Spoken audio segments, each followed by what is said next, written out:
اس سال کا استقبال کرتے ہیں اپنے رب کے حضور دعاؤں سے، اس سے مانگتے ہیں کہ یہ نیا سال ہمارے لیے برکتوں والا، رحمتوں والا، عافیت والا، اور جو ہمارے مشکلات ہیں اس کی آسانی والا بن جائے۔ اپنے ہاتھوں کو اٹھائیے اور دعا میں شامل ہو جائیے۔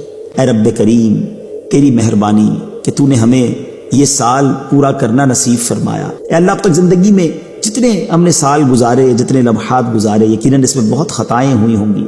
اے کریم، تیرے دربار میں ہم التجا کرتے ہیں، اب تک جتنے گناہ کیے تمام صغیرہ کبیرہ گناہوں کو معاف فرما، ہماری خطاؤں سے درگزر فرما۔ اے اللہ، ہم سے ناراض نہ ہونا۔ رب کریم، اے رب کریم، ہم سے راضی ہو جا۔ اے اللہ، پچھلے گناہ معاف کر دے اور اگلی زندگی ہمیں نیکیوں والی گزارنے کی توفیق عطا فرما۔ اے کریم، تیرے خزانوں میں کمی نہیں۔ بہت سارے ایسے لوگ بھی ہمارے ساتھ دعا میں شامل ہوں گے جو بیمار ہوں گے۔ اے شفا دینے والے مولا، یہ اگلا سال ہمارے لیے شفا والا سال بنا دے۔ اے اللہ، حرمین کی حاضری کے لیے جو تڑپ رہے ہیں، یہ آنے والا سال ہم سب کو مکہ پاک اور مدینہ طیبہ کی حاضری نصیب فرما۔ اسی سال میں حج بھی نصیب فرما۔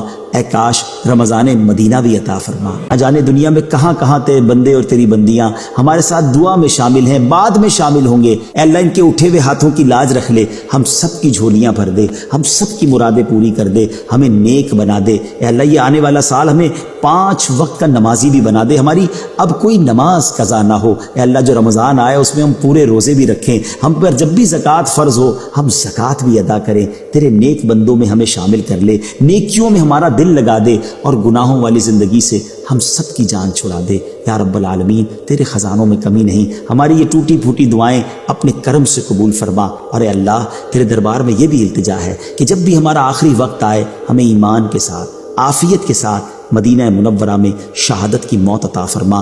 آمین بجاہ النبی الامین صلی اللہ تعالی علیہ وسلم وعلی آلہ وصحبہ وبارک وسلم۔